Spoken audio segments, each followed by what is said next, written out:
2014. After weeks of hype, the flyby turned out to be a non-event.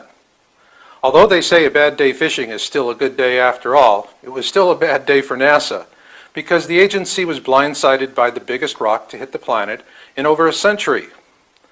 The Chelyabinsk meteor that airbursted over the southern Urals released the equivalent energy of over 20 Hiroshima bombs. It damaged over 7,000 buildings and 500 people had to seek medical treatment for wounds. Well, dumb luck that for NASA, because it all turned into a curious minds want-to-know media circus. And all they could do was to stumble from one geeky explanation to another until they found the right one. Pray. And praying might not be such a bad idea after all. Since 1911, the American Meteor Society, AMS, has been tracking visual meteor observations, and beginning in 2005, an upward trend in the number of reports can be seen. In 2010, the AMS reporting system was simplified, and its reporting procedures had a marginal increase in the number of reports being received. Nonetheless, the explosive growth in meteor sightings between 2011 and the present cannot be explained away as a reporting fluke. Bill, on our Two Sons team, has calculated the final total for 2013 based on year-to-date figures. Overall, an unquestionably disturbing trend is here, and it begs the question, what out there is throwing all these rocks? And if you live in Canada, this is not the only sign to be concerned about. This year, communities around the Great Lakes have begun to see a whole new kind of traffic sign popping up. They're called EDRs, which stands for Emergency Detour Route, and here is the kicker. All of them are directing traffic away from the Great Lakes. Yes, it's unsettling, but look at it this way, Canadians. You get road signs. In America, Homeland Security is buying enough small arms ammunition to reenact World War II. So count your blessings. Hello, I'm Marshall Masters, publisher of Yowza.com, YOWUSA.com. And for those of you who have been following our work for years, this is the video you have been waiting for, because we're going to show you images of two objects in the Planet X system, the core and one of the outermost orbitals. But first, let's go to the topic of December 21, 2012. First off, December 21, 2012 was a spectacular media event by the cable channels. People couldn't get enough, and this was great for advertising sales. However, now that we've had a non-event, folks are beginning to ask a fundamental question about how the date was calculated, and they're making a good case for December 16, 2013. In response to these fundamental questions, Discovery Channel tells us that a carbon dating of a structural beam from a Guatemalan temple confirms that the Mayan long count calendar did end on December 21, 2012, leaving no room for further doomsday prophecies and miscalculations. But 2 paragraphs later, they say the days are counted from a mythological starting point. So in essence, Discovery is saying that they've carbon dated a mythological starting point. Ergo, we have nothing to worry about from this time forward, because for the first time in history, someone has used carbon dating to fix a calendar date. Oh, really? Or is this just the Discovery Channel using a bit of good old-fashioned spin to give itself a pass, like a coyote with feathers in his mouth telling the farmer, "What, me? I didn't eat no chickens." That being said, the whole dating issue of 2012 has always been a thorny issue. And so I really took notice when the 00 Skyview team published their latest update, in which they say the correct date is December 16, 2013. And they do raise a big question. Was this done to throw the public off? And if I have to choose between Discovery Channel carbon dating a calendar, which is a dubious explanation at best, or the Skyview team, it's clear to me that the only purpose for carbon dating a calendar is to protect your humongous advertising revenues. So, yo Skyview, we're with you guys. So then, what's the real meaning of December 21, 2012, aside from advertising revenues? Debating the reasons for this date, frankly, are moot. What matters is that with the exception of a hermit living in a cave in the Ozarks who is still waiting for Richard Nixon to be impeached, everyone else knew about this date and what it meant. It meant awareness about the right to choose, an international day for people to stop, look, and to contemplate the world about them and what that portends for our future. Consequently, none can weep about not being given the opportunity to choose. And say what you may about the cable channels, we believe they're entitled to their advertising profits because they did a bang-up job of creating awareness. And prior to December 21, 2012, awareness was the mission. So now, mission accomplished. Where does this leave us? Given that folks have had their awareness opportunity of choice and plenty of time to make it, it's mission accomplished for awareness. Now we have a new mission. The mission is transition. What do I mean by that? Well, for those of you who are seekers of truth, we're looking at a slow motion train wreck over the next few years. And our goal is to help you transition through that, to get through the difficult times of moving into a post-historic world following a global cataclysm. This period of transition is not going to happen in an instant. Rather, it will be like an escalator ride to hard times, one where each step is but part of a larger unbroken string of failures, each bringing us closer to a final collapse of most of our belief systems and institutions, those that shape our lives. Most will be mangled or perish before reaching bottom. But those who are prepared for this long-term transition from life as we presently know it to a post-historic world will make it to the end of the process on their own 2 feet, ready to press on in the reality of a new world. I call that new world the backside, a future date when humanity sees blue skies once again. It's why I always end all of my podcasts and videos the same way. I say, I'll catch you on the backside, and skies are blue again. And when I do that, who am I really talking to? In my mind, I'm talking to you seekers of truth. You're the core constituency of Planet X research.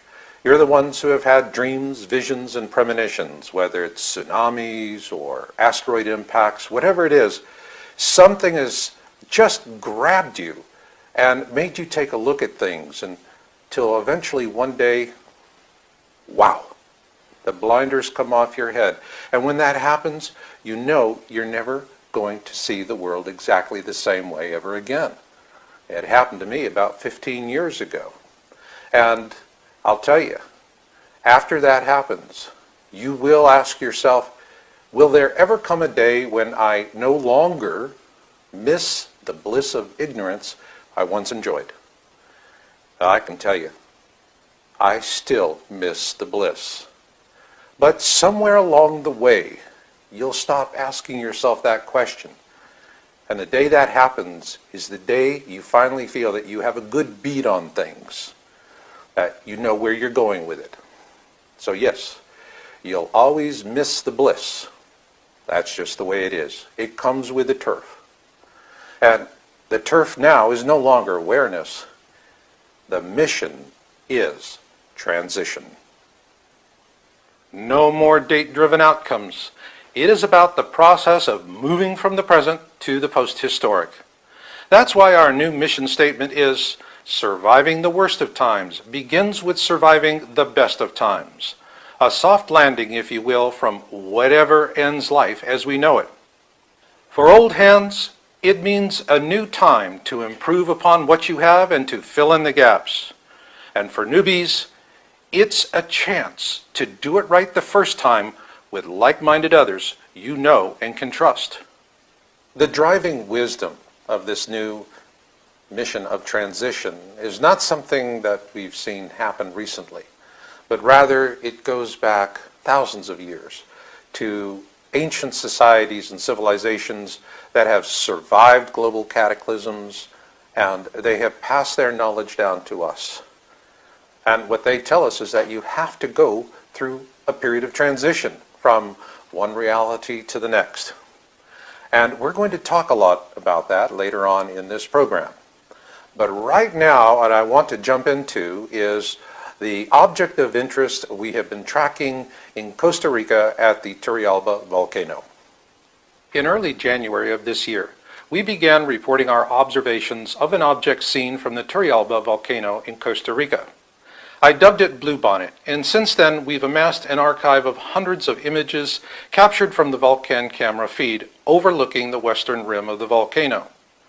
However, on May 22nd, the Turrialba volcano erupted with a 4-kilometer high ash cloud, and on May 29, the Vulcan feed went out of service.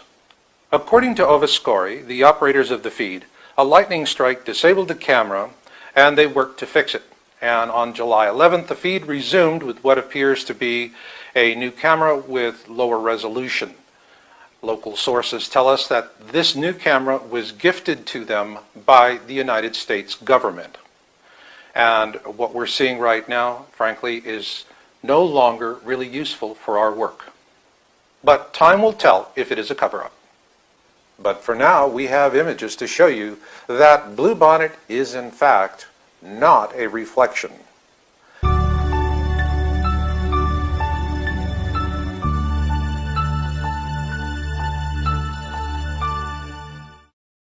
I would like to take a moment to say thank you to all of the folks on the Planet X Town Hall that have been so helpful in getting this research done. Most particularly, the Two Suns in the Sky research team, Barbara and Bill. You guys are really wonderful, and I couldn't do it without you. I really do appreciate it.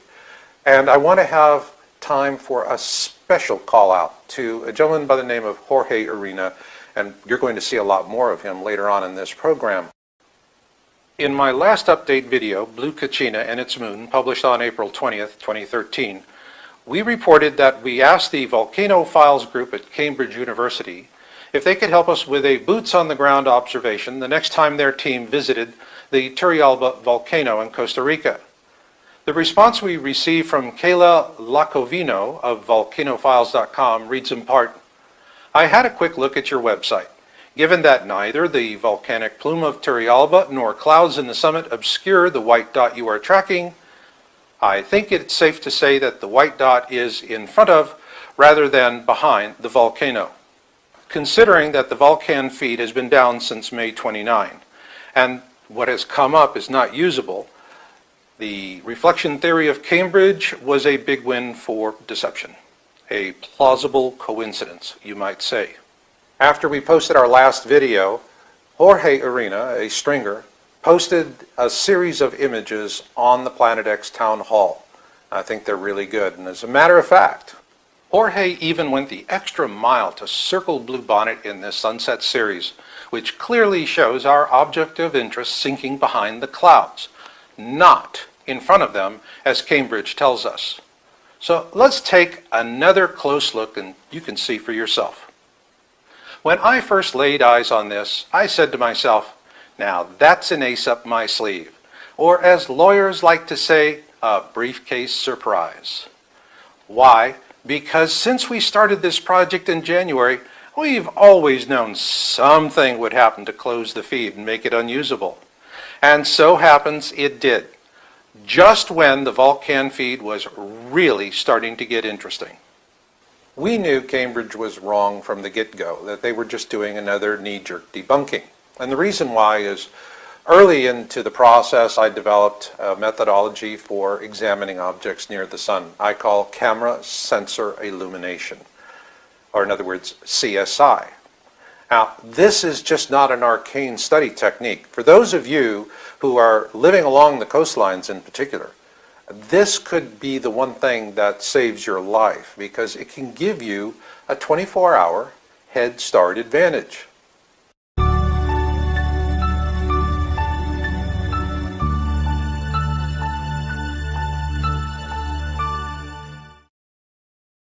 We first introduced our CSI method in our article, Object of Interest as Seen from the Turrialba Volcano, Update Number 1. We used it to show that Bluebonnet is a real object and not a reflection. What I'm going to show you now are the final results of that initial effort. Our perception of images is still rooted in the early days of film cameras, when we first visualized a finished picture hanging on the wall and then used a camera to capture that. Today, film or digital makes no difference. It's how we still take our pictures today. We begin by seeing them on the wall. However, the key to understanding the revealing power of CSI is not to see the world as the one taking a photograph, but rather to see the world as the camera itself, as an electronic light-gathering device made to harvest photons of light through a lens and then using digital circuitry to transform these photos into millions of pixels of manageable data. But how is all that organized? To answer that question, let's use a picture of one wall of our new red brick house. Once we capture this image with our digital camera, we can then transmit a full resolution copy of it to any place in the world in just minutes. But how is that high resolution digital image constructed by the camera? Well, it's the same way humans have always made brick walls, one brick at a time. And the bricks in a digital camera are arrays of sensors. And just like the colored bricks in our brick wall, no two are exactly the same. This is because each sensor is exposed independently of the others. Therein lies the secret of the camera sensor illumination CSI analysis method. As we've seen with the Vulcan feed at the Turrialba volcano, they can become useless for our purposes pretty quick, especially when our government is gifting new cameras to people. But we're not bereft of hope here. We have cell phones, high-definition smartphones, and prosumer, rangefinder, and DSLR digital cameras. To get an idea of how these three different cameras perform, let's see how the three construct a digital wall. Cell phones are, well, better than nothing, but not by much. Now, that's because the low resolution of these tiny cameras doesn't leave you a lot to work with. With high-definition smartphones, the resolution is considerably better, but the fixed exposure priority mode of these cameras floods the sensor array with light, and it then has to use shutter speed to control the exposure. Consequently, while HD smartphones may have the same exact resolution as a prosumer digital camera, the digital camera still has the edge. That's because today's prosumer digital camera typically has much more resolution than an HD smartphone, plus significantly better lenses and more balanced exposure modes. The result is that a camera costing just a few $100s becomes a powerful observation tool. So then, how do we use these new tools? Earlier in the program, we saw how NASA was completely blindsided by the Chelyabinsk meteor. It was the biggest rock to hit the planet in over a century, and NASA was hard-pressed to explain why it had been blindsided. But one of their explanations does go to the challenge we face. They said that they missed the meteor because it came out of the sun. The point here is that we are looking at objects near the sun from our point of view and far behind it. Plus, the Vulcan feed is situated in a high-altitude, ever-moving, soupy atmosphere with high humidity, vapor, smoke, passing clouds meters thick, and cloud banks that are kilometers thick. All this moisture was affecting our viewing abilities, and while trying to research that, I happened upon a 2005 National Geographic article titled "Global Warming Supercharged by Water Vapor." It was an interesting article, and it got me to thinking. Could there be some new kind of advantage here? Consider this. We tend to think of water as being transparent, but in fact, the water in our atmosphere is translucent from the viewpoint of a digital camera. This is because the only way to have really transparent water is to make it in a laboratory. But in nature, the water in our atmosphere is translucent, like the rain falling on our windshields. We must wipe it away to see clearly.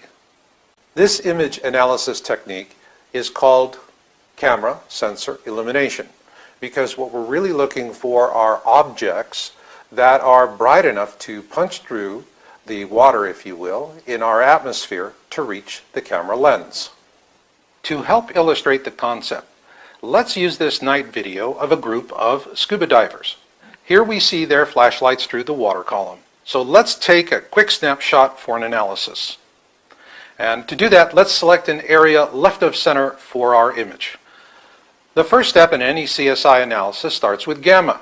Gamma correction controls the overall brightness of an image. And gamma correction was specifically created for digital desktop publishing, and it is a very powerful tool. So the best way to use gamma for CSI analysis is by reducing it.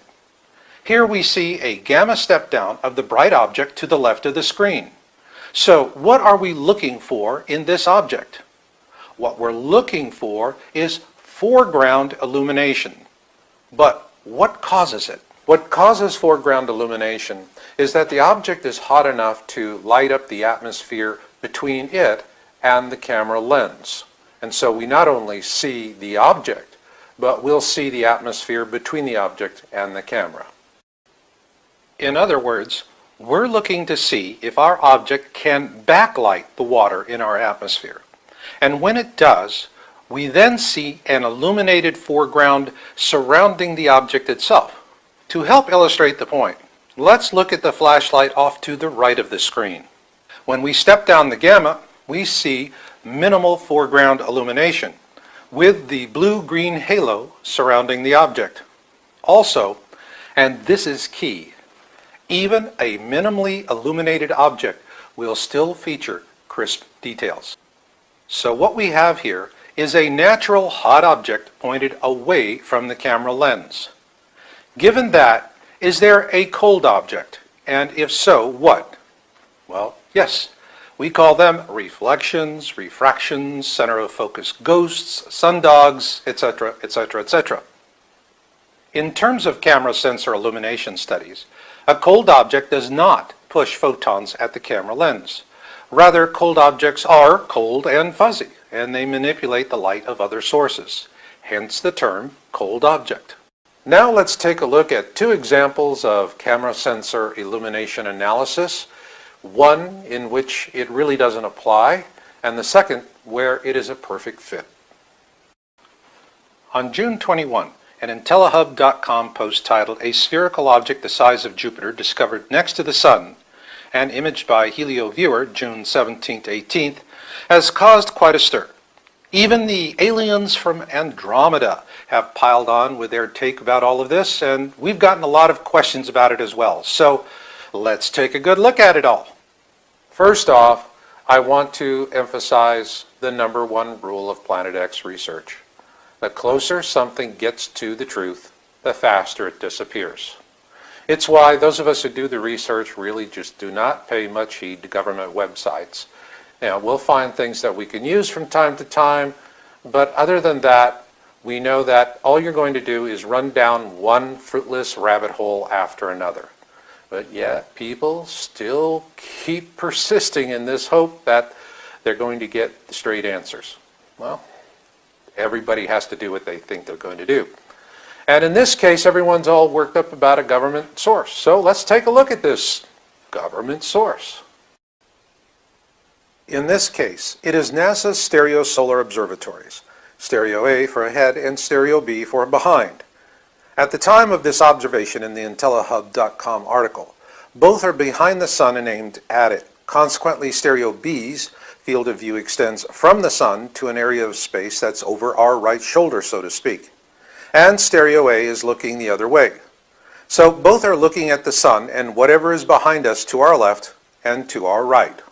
However, our research on the Vulcan feed and the other images we're showing in this video are of objects that are near to and behind our sun from our field of view. Consequently, the Jupiter-sized image the IntelliHub.com poster is seeing is not behind the sun. Likewise, the same can be said of the possible orbitals associated with this Jupiter-sized object. So with that, let's take a hard look at the image itself, and let's select this area to the lower left for our study.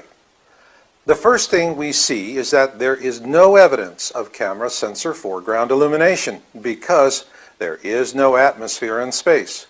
So CSI is not useful for analyzing these kinds of images. Instead, we need to use a more traditional approach of studying the object itself, regardless whether it is hot or cold. When we do, the first thing we see is that the object does not have a normal, uniform daylight side facing the sun, a clear terminator, and a dark night side.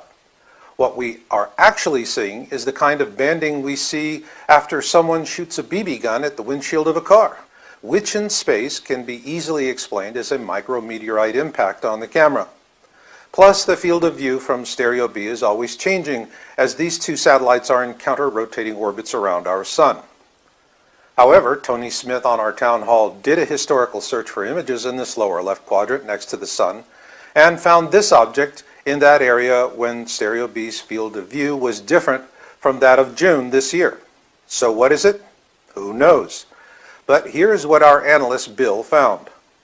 The first thing he noticed when examining the available imagery in the IntelliHub article is that the object appears in a matter of seconds. This is highly unusual, to say the least, for what some would call a Jupiter-sized object. But of equal concern is that this solar observatory also has 6 other cameras, all pointed in the same direction, and this Jupiter-sized object does not appear in any of them with the same date and time. So, what would NASA say if they were willing to opine on this Jupiter-sized object? They'd be just as likely to debunk it as a coronal cavity case closed. This is why our approach is very different. On the Two Suns research team, our motto is believe nothing, observe everything, and leave no stone unturned. And so when we're looking at objects and we're using camera sensor illumination, we're not only trying to determine if they're real, but we're also using CSI to determine how they move through the sky. Here we see Bluebonnet on January 15, 2013, as we first found it at the beginning of our study. And here we see it months later on May 7th. Both images were taken by the same exact camera, a high-definition surveillance camera, such as the one shown in this example. If you'll note, both images were taken during the same time of day, only seconds apart. Also, both viewing dates had very similar atmospheric viewing conditions. So, to start our CSI analysis, we first use close-ups of Bluebonnet taken from both dates. Then we look to see how many sensors are showing full foreground illumination. And keep this in mind, we never count partial sensors, only full sensors. And this gives us a clear result. On January 15th, the object is clearly smaller and not as bright as it is on May 7th. So what is our conclusion? Bluebonnet's increased size and luminance means that it is now closing with the Earth. Nonetheless, a lot of folks are still going to call it a reflection. But for now, I want to address the core constituency, those of you who are seekers of truth, like me.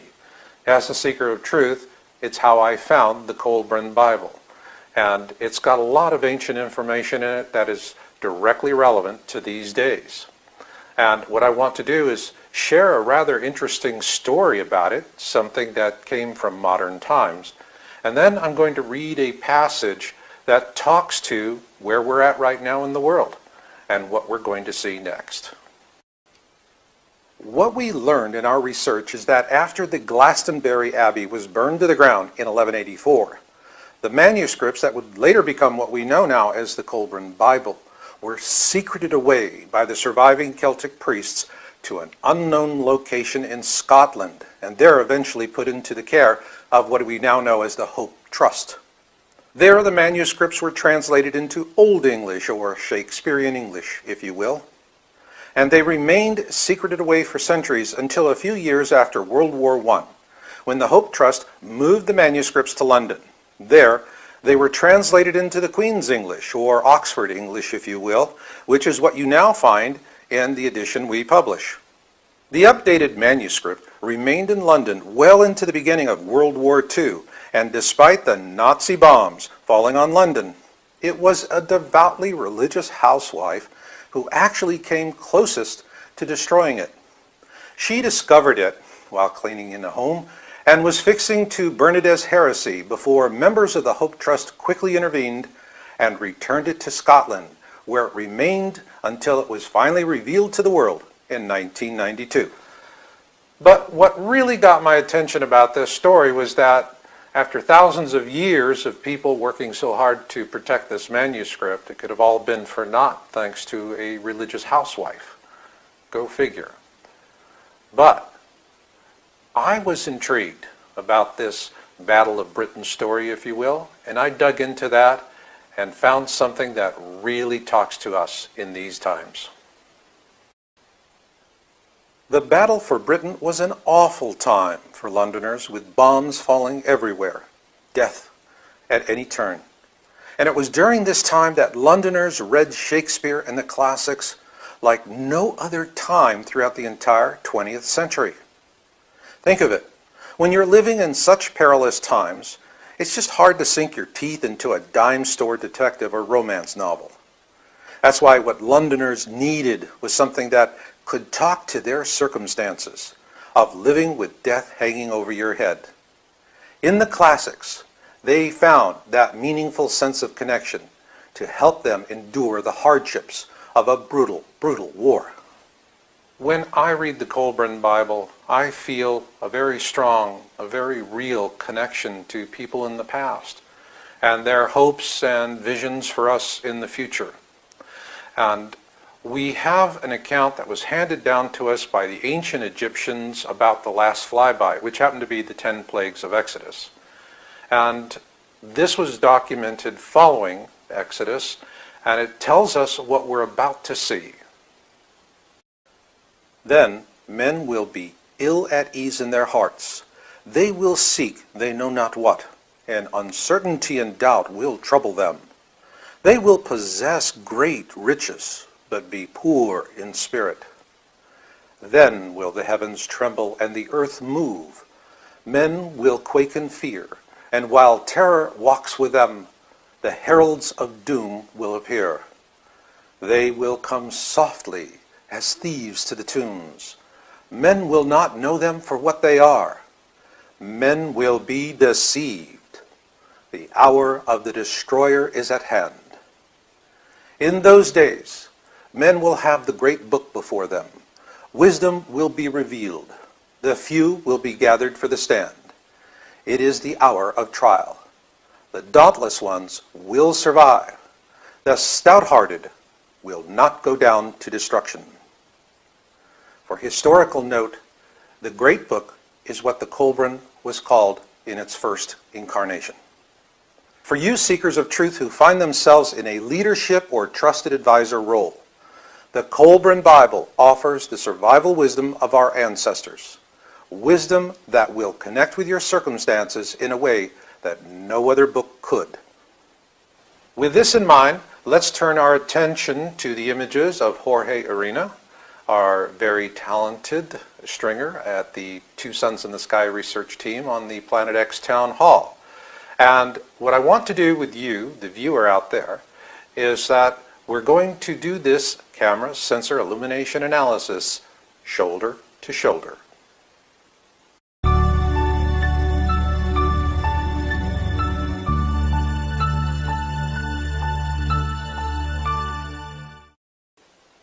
On May 27, 2013, Jorge was flying from Ontario to Lima, Peru on business.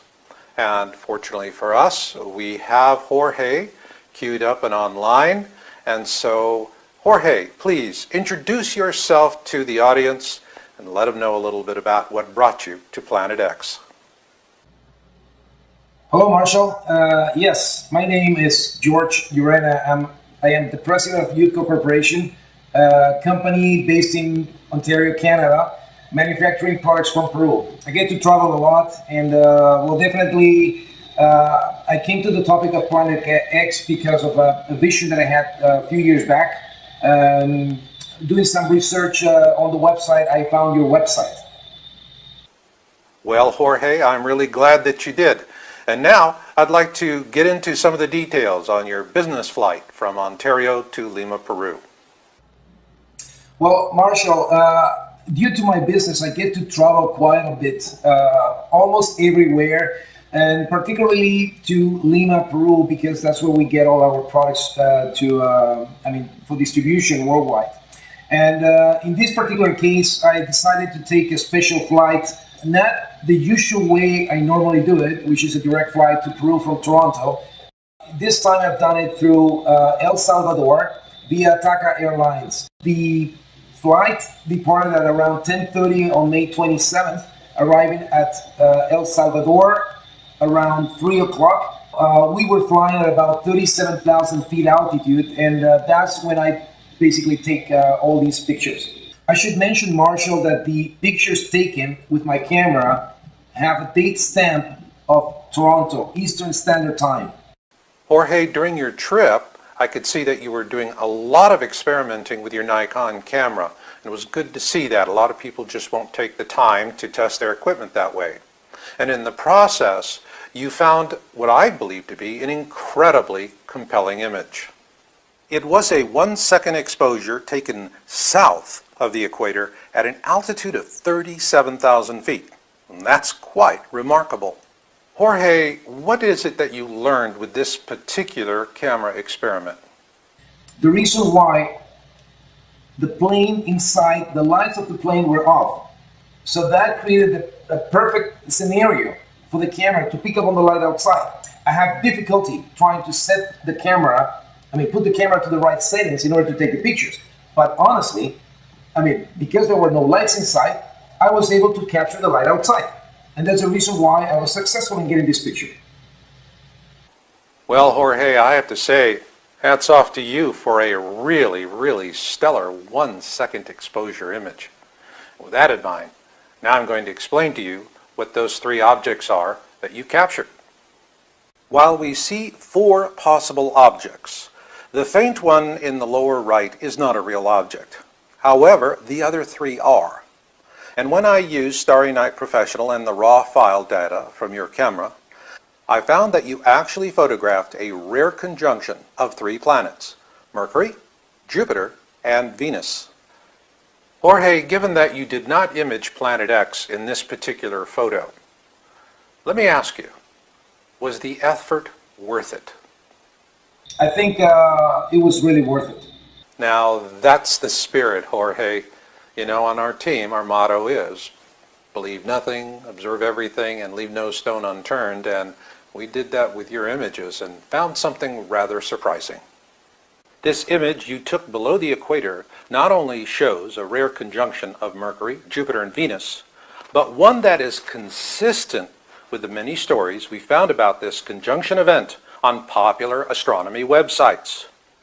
In other words, Jorge, this image is irrefutable proof that you took it at that time and at that altitude over the Pacific Ocean. And so it was this image that put us on the path to an amazing discovery in one of the earlier images you captured during this same flight. Before we share that with the viewers, Jorge, I'd like for you to explain to them what you learned about taking pictures through the clouds at high altitude. Well, this is very interesting, Marshall, because eventually I found that the clouds act as a filter, as a natural filter in order to control reflections. Thanks for sharing that, Jorge, because you really hit the ball out of the park. Not below the equator, but rather 4 degrees above it, and at an altitude of 37,000 feet. So let's take a close look at where Starry Night Professional places Mercury, Jupiter, and Venus. Keep that conjunction in mind, because in this image we find Jupiter and Venus exactly where Starry Night says they're supposed to be, but no Mercury. Then again, it's not the brightest bulb on the tree, so to speak. But what is that bright dot near the sun? Let's take a closer look at that. And yes, there is something there close to the sun, and it is not where Mercury is supposed to be. So, are we experiencing a technical fluke? Necessary question. With that in mind, I went back and double-checked my settings, and they were fine. And so yes, we've got Jupiter and Venus pretty well nailed down, but we're still drawing a blank on that mystery spot near the Sun. Okay, now it's time to do a camera sensor analysis, CSI. And we'll start with the two objects we're certain of, Jupiter and Venus. As we see, there's plenty of natural foreground illumination for both. So it's 2 thumbs up for Jorge. With this in mind, let's return to our mystery object. In this sensor analysis, we see a clear outline of Mercury, and for the record, no way would I have ever expected to be able to see this in any HD smartphone or cell phone image. It's just too subtle. But what I can say is, thank you Nikon, thank you Nikon, thank you Nikon. This is the difference 16 megapixels and a good lens can make. And it doesn't cost an arm and a leg. And there we go. Mercury just where Starry Night told us it would be. So now, that's 3 thumbs up for Jorge, because we've nailed Mercury as well. But there is still one stone unturned, the mystery object near the Sun. So let's go for broke and do a camera sensor illumination analysis. And once again, I must say thank you Nikon, because I never expected to see anything this close to the Sun that could generate anywhere near this amount of foreground illumination. At this point, we know that we have a hot object, but what gets me is a hot object this close to the Sun with this much foreground illumination. What am I really looking at? Well, getting the answer to that is pretty straightforward. It's what I call a gamma step-down test. The step-down begins with a default gamma value of 1.0. There you methodically step it down to see how hot your objects really are. And we see that while Venus is hotter than Jupiter, it too falls by the wayside. But our mystery object just keeps going on, all the way down to 0 gamma. Only 2 things can punch through with clear definition and the same bluish halos: our Sun and its smaller companion, the Planet X system brown dwarf. This raises Jorge's score to 4 thumbs up. But wait, there's more. This is also the first recorded visible light observation of our Sun's binary twin by a non-governmental observer. So Jorge, what do you think of all this? Well, Marshall, definitely I'm impressed on what I've seen. I was not really prepared to get something like this. At least I was willing to get something, but I think I got really something that I was not prepared to see.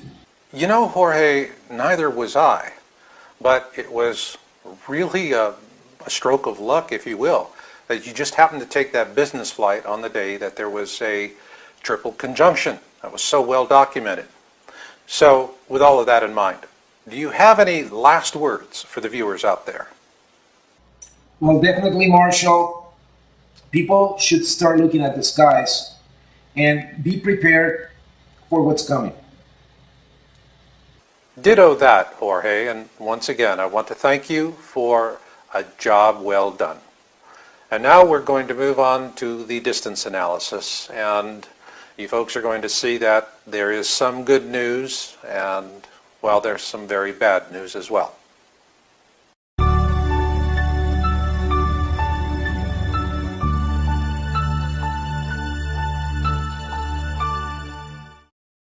Over the last few months, I've received a steady stream of emails from people who are disappointed with how all of the Planet X predictions have been playing out so far.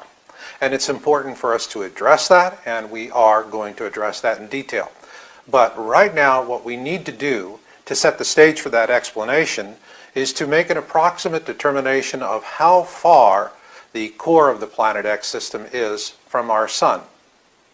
When we look at 2 suns in the sky images, it's easy for those who are not sky watchers to assume that the horizon on Earth is the same as the ecliptic, or if you will, the Sun's horizon as seen from space.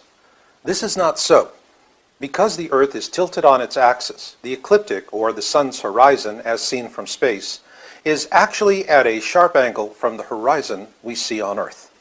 The point here is that if we want to determine its true distance from the sun, we have to do it from a view from the ecliptic. The ecliptic, as far as we're concerned, is the tail that wags the dog. So with that in mind, let's revisit Jorge's image. Here we see Jorge's image taken 4 degrees above the Earth's equator at an altitude of 37,000 feet. And here we see Jupiter, Venus, and the Planet X system brown dwarf relative to the horizon as seen through Jorge's passenger window. However, Jorge's views through the passenger window is not the correct view of the ecliptic from space.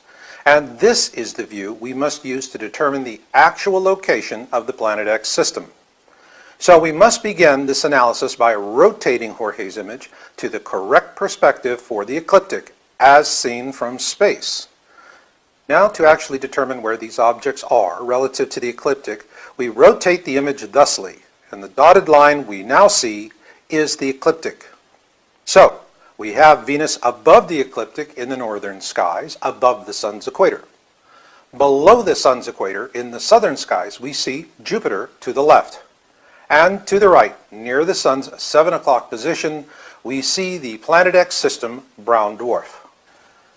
So on May 27, 2013, what we see is that both Jupiter and the Planet X system brown dwarf were both below the ecliptic. This is excellent for our study because it allows us to do an apples-to-apples comparison, if you will. Here we see a close-up of Jupiter, and here we see the Planet X system brown dwarf. So let's study them side by side. And what we see is that while the Planet X system brown dwarf is considerably brighter than Jupiter, Jupiter is about half again larger, if not twice as large. With this in mind, let's look at the basic differences in size between a planet like Jupiter and a brown dwarf sun. And what's interesting to note is that there are a lot of people that view Jupiter as somewhat of a near sun, if you will. This notion of Jupiter as a near sun was explored in the movie 2010, in which Jupiter does become a second sun. And it's within reason because Jupiter actually gives off more energy in the form of heat than it does receive from the sun. Consequently, the movie closes with an image of 2 suns in the sky, our own sun to the left, and the new Jupiter sun, which is now a smaller one, to the right. So let's compare the size of Jupiter with that of a brown dwarf. What we see is that they're not far apart, and a brown dwarf can be twice as large as Jupiter, if not bigger. With this in mind, let's revisit our close-up of Jorge's image. Here we see that Jupiter is roughly twice as large as the brown dwarf. Using this size difference as a guideline, let's see what the approximate distance is between the Sun and our Planet X system brown dwarf. The best measurement for this purpose is what astronomers call astronomical units, AU for short, where 1 AU is the average distance between the Earth and the Sun. While Earth is 1 AU, Jupiter is 5.2 AU, and Saturn is 9.52 AU. And then way out there is Neptune at 30.08 AU. So when we use a simple formula where the image size of our brown dwarf is approximately half that of Jupiter, we can roughly place its current location at 2 Jupiter distances from the Sun, beyond the orbit of Saturn, if not further. Which means that Jorge imaged this second sun in our image at a time when it was a few degrees south of the ecliptic and well beyond the orbit of Saturn. That's the good news. Why is it good news? Is that now we have more time to prepare. For those of you who are not prepared, this is your second opportunity to do it right the first time. And for those of you who have prepared, this is also an excellent opportunity for you to review your plans and see what you can strengthen and where you need to fill the gaps. Now, this is something I've been doing personally myself, and one area of planning and preparation that seems to be a real thorn is survival health care. And we've got a lot of solutions, but it's really not well organized and somewhat spotty. We can do those simple things like making sure we have baking soda on hand to raise our pH. That gives us greater immunity. But again, it's rather spotty, and this is why I found Danjon breathing. This really goes back to 2011 when I was interviewing Master Roar Shepherd. He's a Danjon breathing instructor. We got to be good friends, and he invited me to a class he was giving in Berkeley, and I decided to try it out because I was having a real problem with irritable bowel syndrome at the time. And my preferred method of treating it then was with Chinese acupuncture and Chinese herbal medicines, which were, well, giving me results, but not the greatest results. So there was nothing to lose. I went to attend the class.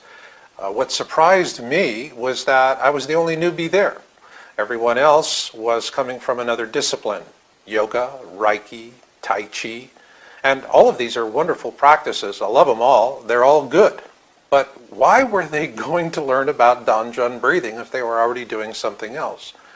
Well, what they explained to me was that Danjon breathing has a very pure view of breathing itself, which is integral to everything. You can't do yoga without doing breathing, for example. But in yoga, when you're doing the breathing, it's only increasing your body's oxygen levels to about 103%. Where tests have shown with Danjon breathing, it goes up to 107%. So what does that 4% difference buy you? Well, it increases the immune system. And when you look at the history of this ancient art, you understand why. This was developed back in the early days of acupuncture by Korean elites, the powerful and wealthy. Now, these people were not particularly worried about dying of starvation or exposure like the peasants were.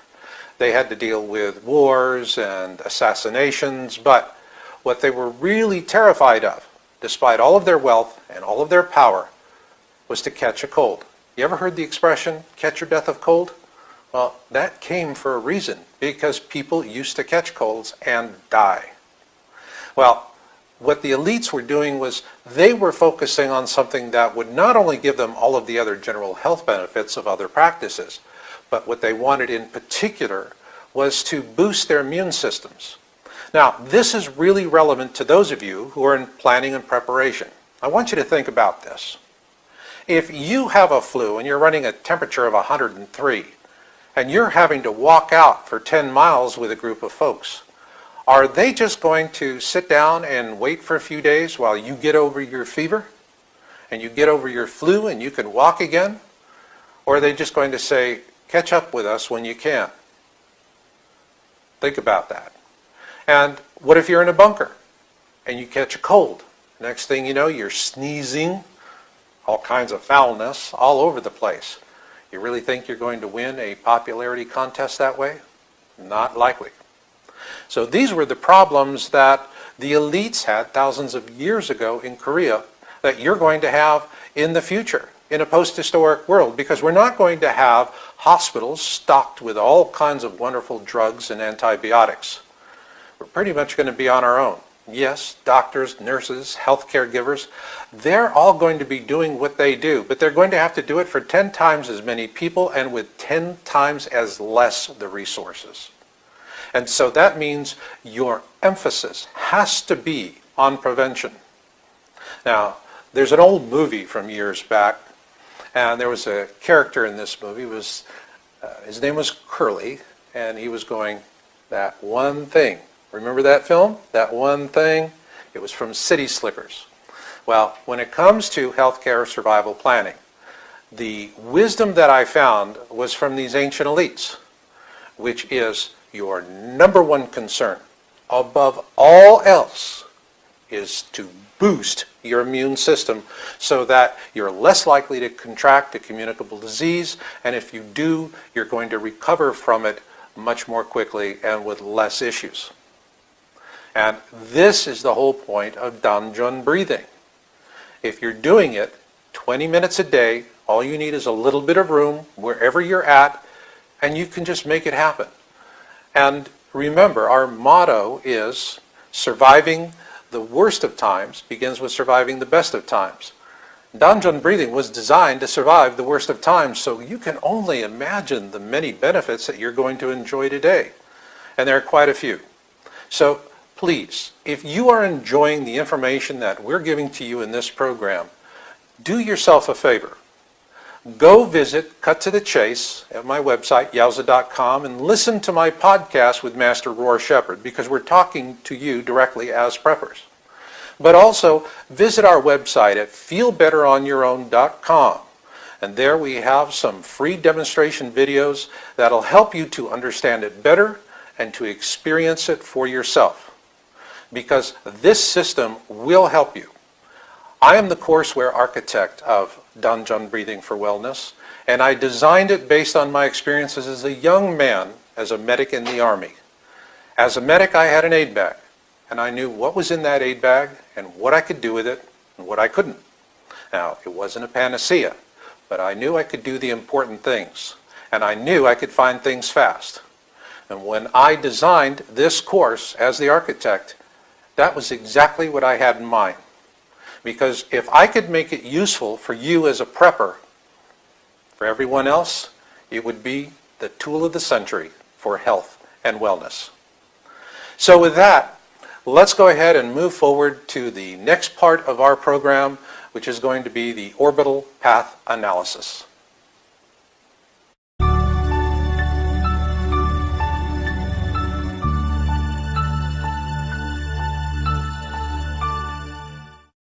This orbital analysis that you're going to see is not the result of a one-man job. Rather, this is the result of a dedicated team of volunteers on the Planet X Town Hall who put a lot of time and a lot of energy and, yes, a lot of love into the work. And one of them found something that was incredibly important for us. Earlier this year, Planet X Town Hall member Peter, who is from Belgium and goes by the screen name Shofar34U, found some 23 different videos posted on YouTube in 2010 by a gentleman by the name of Rodolfo Quesada. What they show is Bluebonnet, not with the high-definition surveillance camera we began monitoring it with in January, but with the one it replaced, the older standard definition camera. Also, as the field of view is tighter, Bluebonnet will look bigger with the older standard definition video. Thanks to Rodolfo's efforts, along with those of our Planet X Town Hall membership, we now have the basis of a 2-year orbital plot analysis for the Planet X system. Here is an April 19, 2010 feed capture by Rodolfo, and here is our April 16, 2013 feed capture. Now let's view them relative to the sun as seen from the ecliptic. So will they be above in the northern skies or below in the southern skies? Well, our Starry Night plots indicate that we found Bluebonnet at the sun's 5 o'clock position in 2010. Then in 2013, we see it further out and at the sun's 4 o'clock. So now that we have approximate plots for Bluebonnet, let's shift our attention to the other side of the sun. Now you're going to see where Jorge found the Planet X system brown dwarf. First, in the northern skies above the ecliptic, we find Venus. Then below the ecliptic, we find Jupiter to the left of Venus. And then there, near the sun, we see approximately where Jorge's Planet X system brown dwarf was found. So, now let's take a look at the whole picture. Here we have the Two Suns in the Sky research team observation of Bluebonnet on April 16, 2013.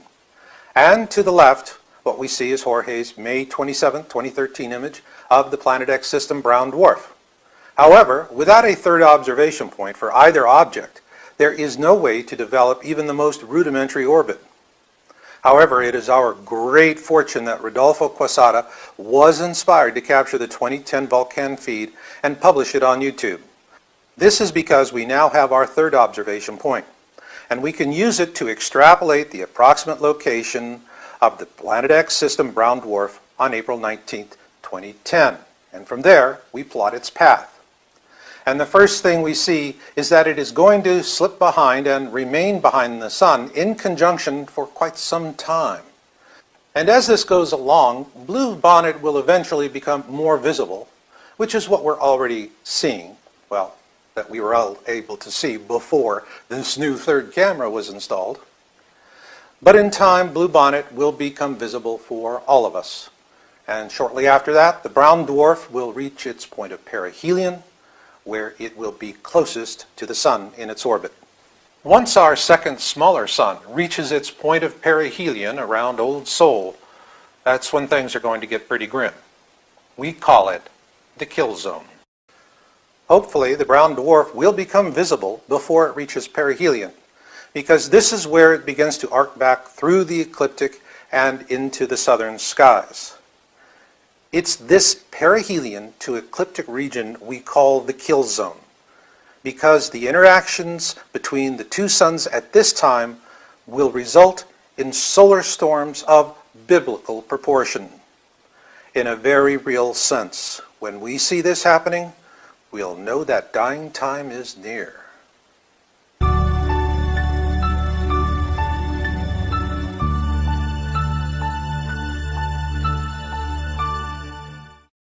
Earlier in the program, I told you about all the folks that have been writing emails to me about the Planet X predictions, which are in the ballpark in most cases, but nothing spot on. And we really need to address that head on to everyone's satisfaction, and we're going to do that. And we're going to begin that by looking at one prediction that actually, in my opinion, is going to be spot on. On October 21, 2008, Project Camelot posted an interview with Planet X whistleblower Bob Dean. And I like Bob. I've had a chance to speak with him personally on the phone, and for me, he's always been a stand-up guy. And here's what he has to say in his prediction. Some of our remote viewers have concluded that yes, it's going to happen this time. That we and it will be on the same side of the sun at the same time. And if the remote viewer, and they're getting their information from ETs, from sources within the US government that tell me that yes, they are deeply concerned about it, and they're worried sick about it, and they don't know what to do about it. What could the government or anyone else tell you? What could they tell us? Well, this might sound like it's coming right out of left field, but how about the truth?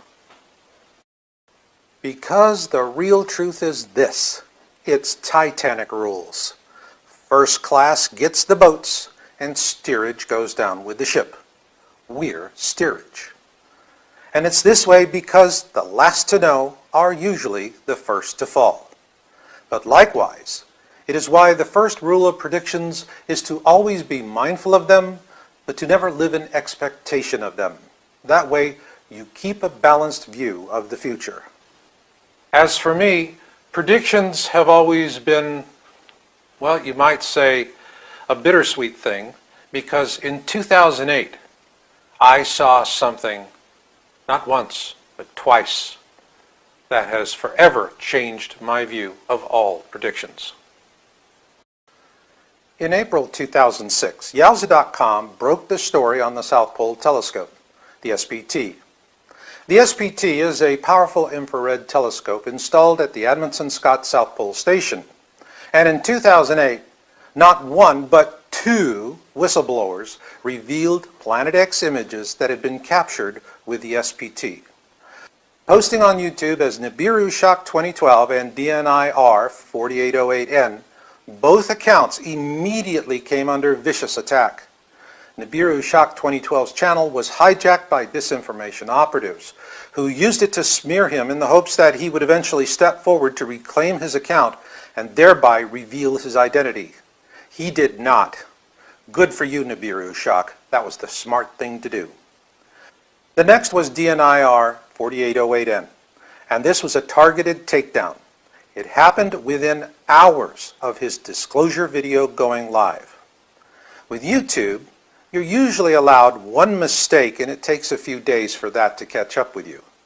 But not only was his video pulled within just a few hours, his account was likewise terminated as well. Something that comes down this hard and this fast can only happen if there is a government response.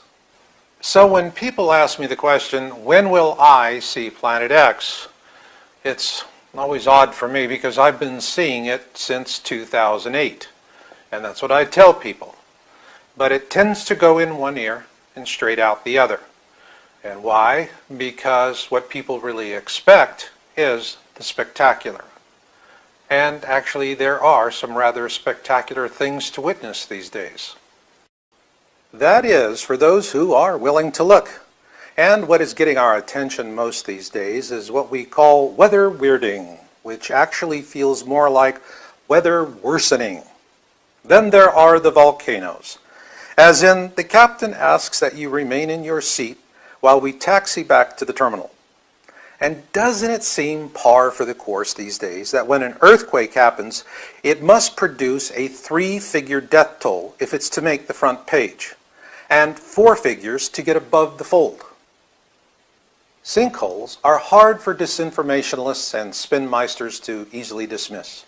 This is because there is not much of a case for natural variability, as in what's natural about the earth sucking you, your home, and your auto down into the bowels of the earth.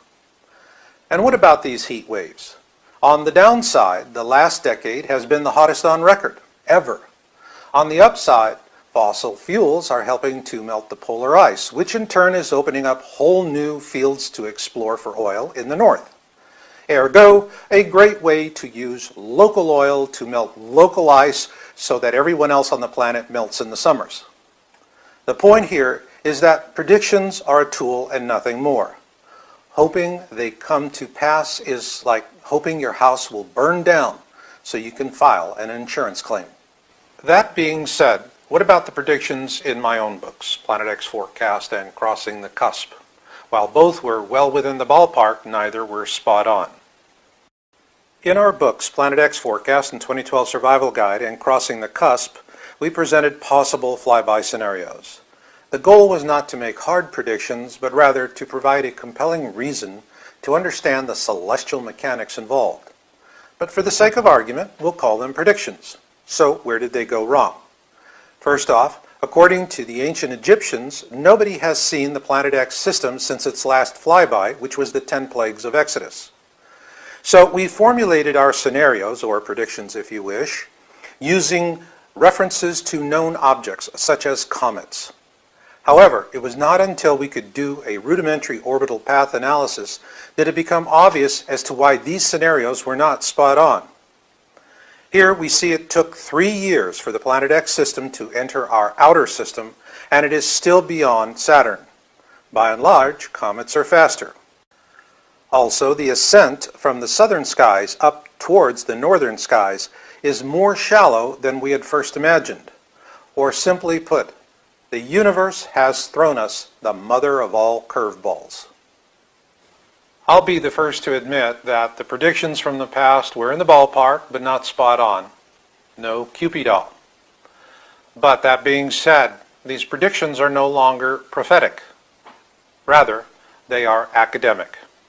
And what we're seeing right now is going to be, well, a slow motion train wreck that's going to take many years. At a bare minimum, 3, perhaps as long as a decade. And so the bad news is that it's going to be a slow motion train wreck. And the good news is that right now we have, if you will, a narrow window of opportunity to prepare. But this gift of time is like a candle burning at both ends.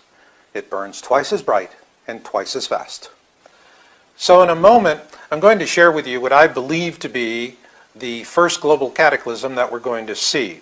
Because frankly, from my point of view, it's already in progress.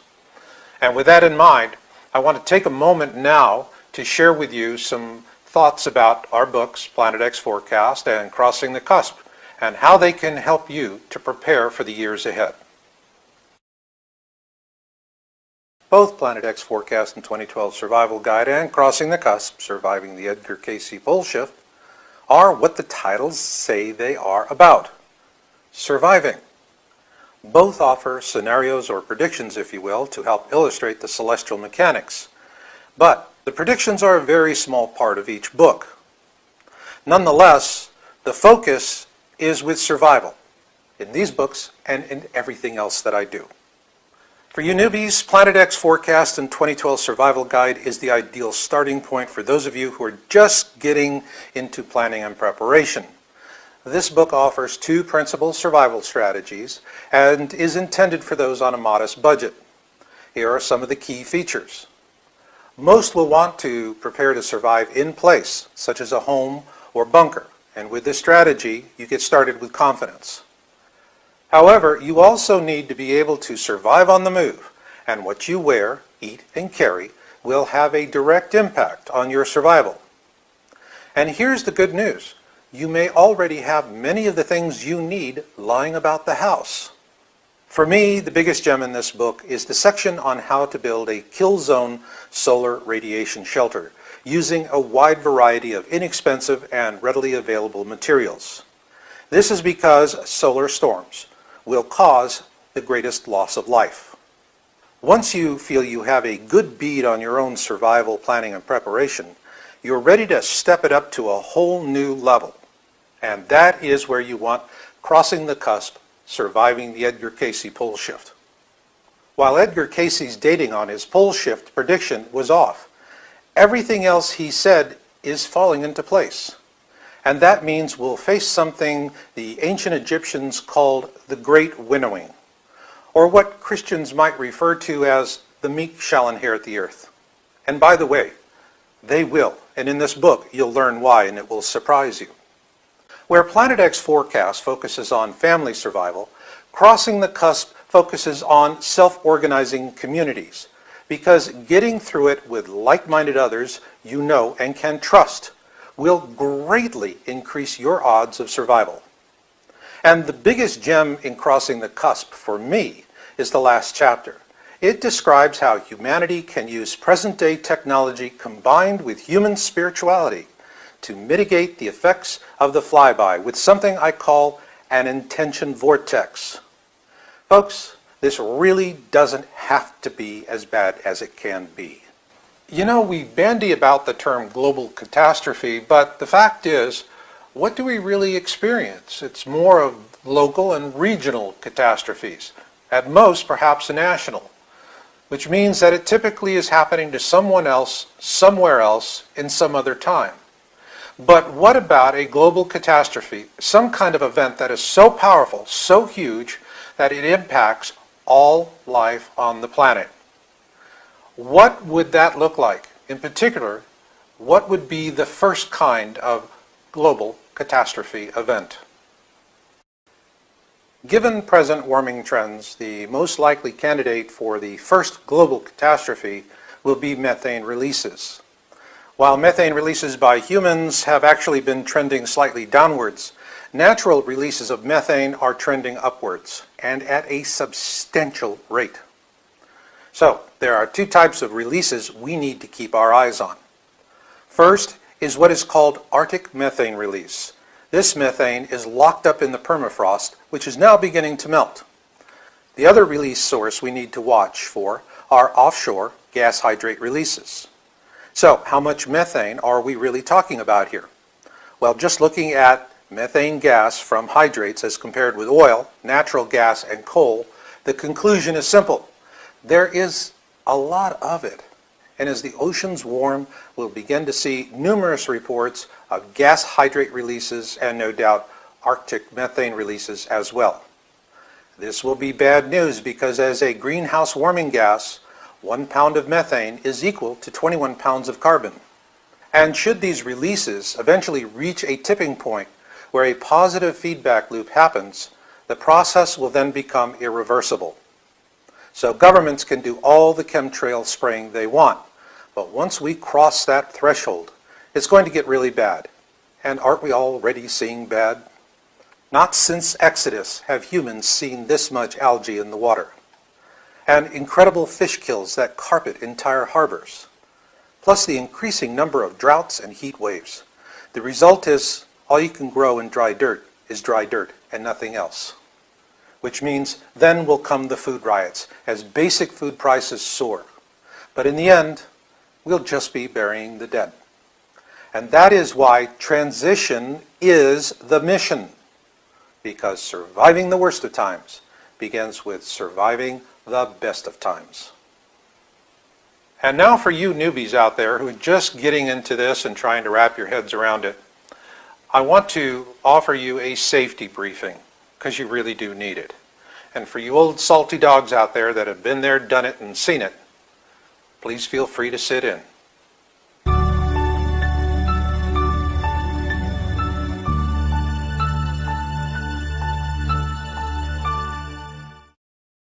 And in closing this program, I want to now offer a safety briefing for you newbies. You folks out there that are just now trying to wrap your heads around all of this. I know that you're getting a real urge to go out and, well, spread the word, to tell other people about this, to save as many lives as you can. Now, before December 21, 2012, when the mission was awareness, that was the right, proper, and noble thing to do. But now, transition is the mission. So, don't do it. Because if you go out to tell people about this information and you don't know what their intentions are, you could just wind up burying your own loved ones as a result. It's why I say discretion is the better bullet. What does that mean? Well, as preppers, everyone says, fine, I'll get guns and I'll get ammunition and I'm ready to defend my home and take a stand. You don't want to do that. The best way to deal with confrontation is to be elsewhere when it happens. And you start doing that today with discretion. You go to the office and you get the urge to tell everybody at the office about Planet X. Fine. You're going to get a lot of them that are going to mock you, ridicule you, say, oh, one of those. Remember, they are still clinging to the bliss of their ignorance, and they're going to do it like jealous lovers. And so the blowback is going to be considerable for you. But worse yet, you're going to be telling people about your intentions without knowing their intentions. So let's say that the big event happens. You survive along with your family, and some of the people you told and who mocked you survive as well. You're going to do much better than they are. And they could find themselves in the clutches of some very violent people. And what are they going to do? Rat you out. I know a prepper. They got a house full of goodies. I'll take you to them. Next thing you know, you've got marauders showing up to do you, your family, take whatever they want, and then leave you for dead. You can fight them off, but eventually you're going to have to bury somebody. You'll run out of bullets, so to speak. That's why discretion is the better bullet. Think about that the next time you feel the urge to be a good Samaritan. Now, the next thing I want you to remember is that there's only one truth that matters. It's the truth that resonates within you. Because you, and you alone, put it there, right there. And when you do that, you have a knowing. You know what you know. Nobody can shake that from you. As to the rest, believe nothing, observe everything, and leave no stone unturned. Do these things, and you will greatly increase your odds of surviving in a post-historic world after a cataclysm. And one final thought. Earlier in the program, we talked about Titanic rules, that being the first to fall are usually the last to know.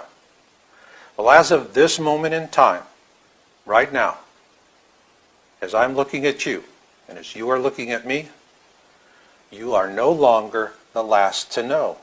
So please, use it. And I'll leave it on that note. So until the next time we meet, remember Marshall's motto. Destiny comes to those who listen and fate finds the rest. So learn what you can learn, do what you can do, and never give up hope. This is Marshall, and I'll catch you on the backside.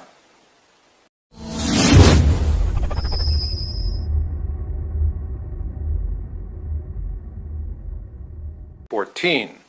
After weeks of hype, the flyby turned out to be a non-event. Although they say a bad day fishing is still a good day after all, it was still a bad day for NASA because the agency was blindsided by the biggest rock to hit the planet in over a century. The Chelyabinsk meteor that airbursted over the southern Urals released the equivalent energy of over 20 Hiroshima bombs. It damaged over 7,000 buildings and 500 people had to seek medical treatment for wounds. Well, dumb luck that for NASA, because it all turned into a curious minds want-to-know media circus, and all they could do was to stumble from one geeky explanation to another until they found the right one. Pray. And praying might not be such a bad idea after all. Since 1911, the American Meteor Society AMS, has been tracking visual meteor observations, and beginning in 2005, an upward trend in the number of reports can be seen. In 2010, the AMS reporting system was simplified, and its reporting procedures had a marginal increase in the number of reports being received.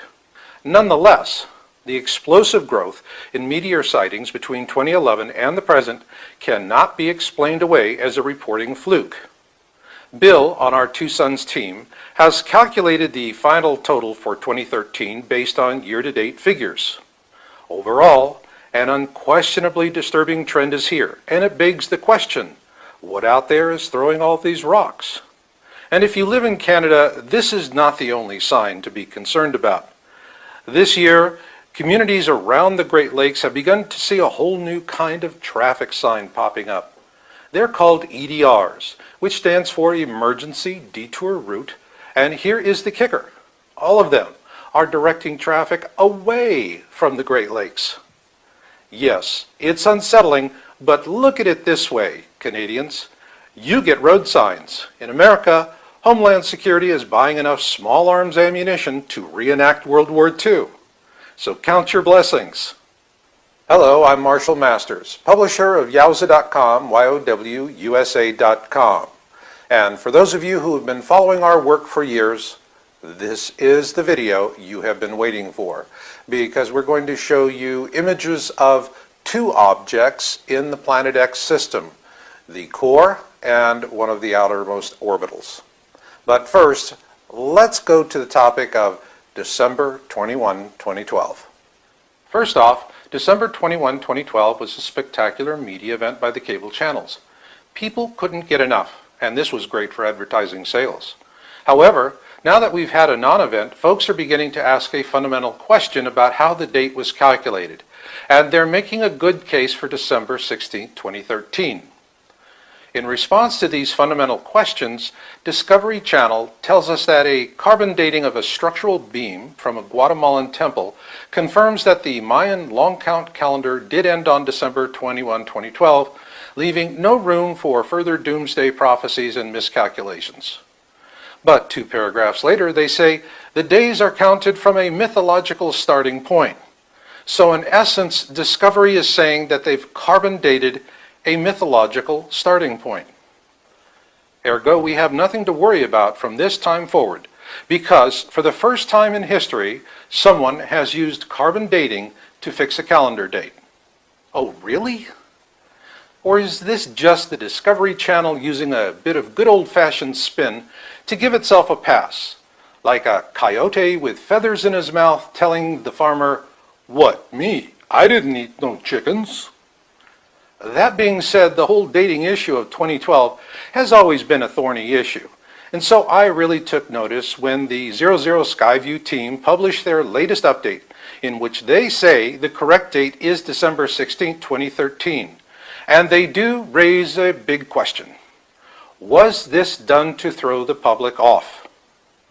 And if I have to choose between Discovery Channel carbon dating a calendar, which is a dubious explanation at best, or the Skyview team, it's clear to me that the only purpose for carbon dating a calendar is to protect your humongous advertising revenues. So, yo Skyview, we're with you guys. So then, what's the real meaning of December 21, 2012, aside from advertising revenues? Debating the reasons for this date, frankly, are moot.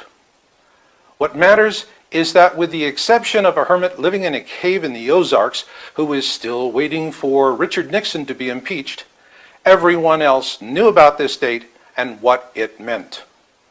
It meant awareness about the right to choose, an international day for people to stop, look, and to contemplate the world about them and what that portends for our future.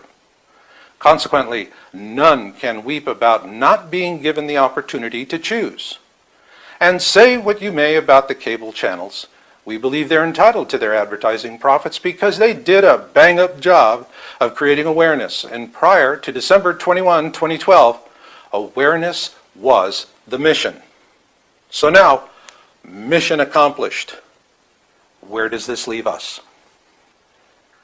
Given that folks have had their awareness opportunity of choice and plenty of time to make it, it's mission accomplished for awareness.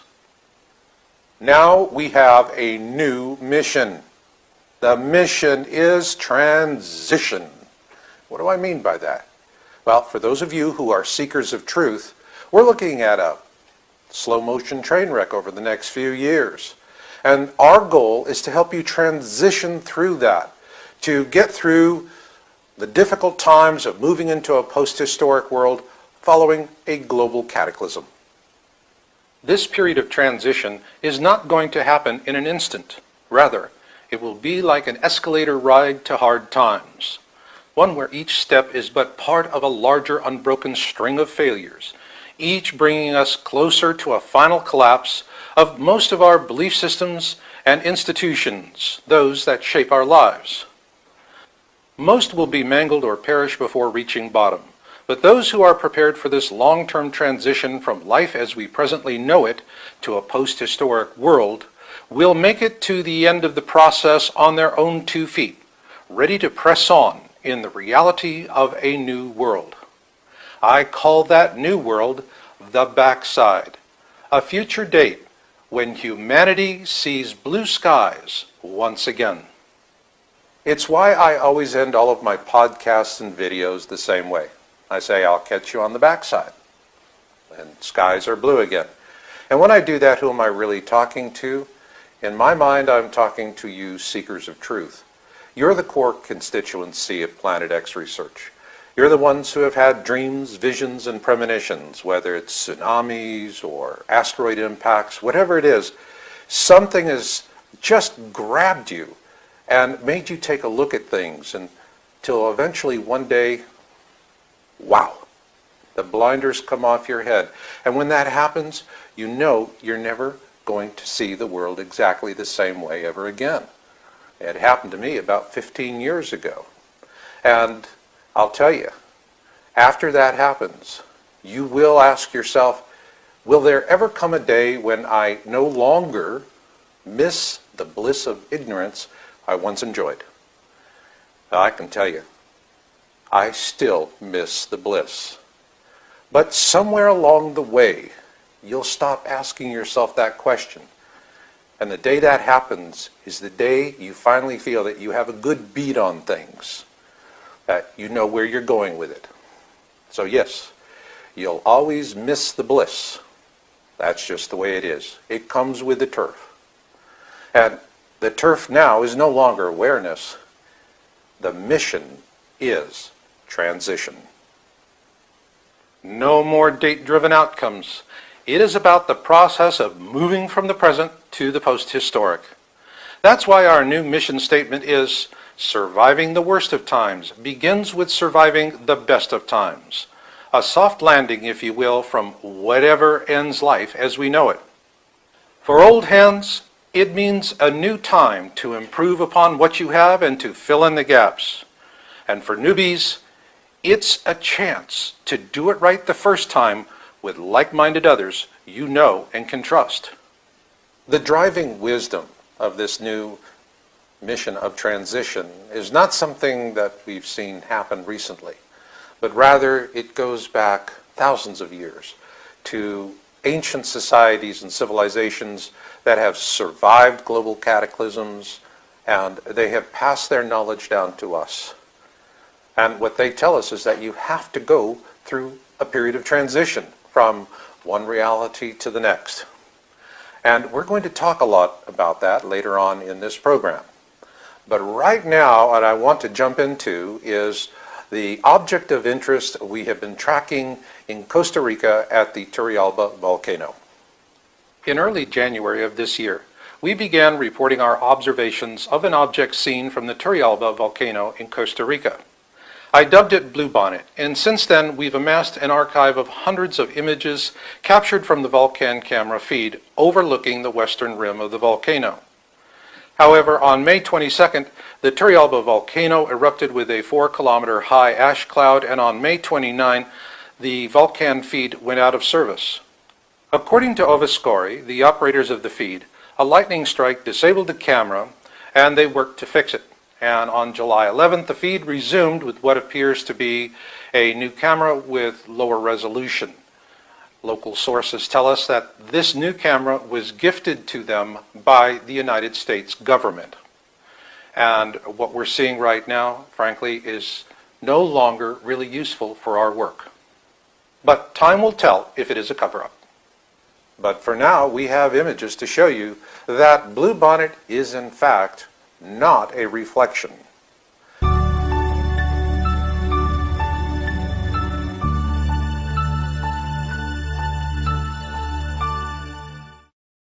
I would like to take a moment to say thank you to all of the folks on the Planet X Town Hall that have been so helpful in getting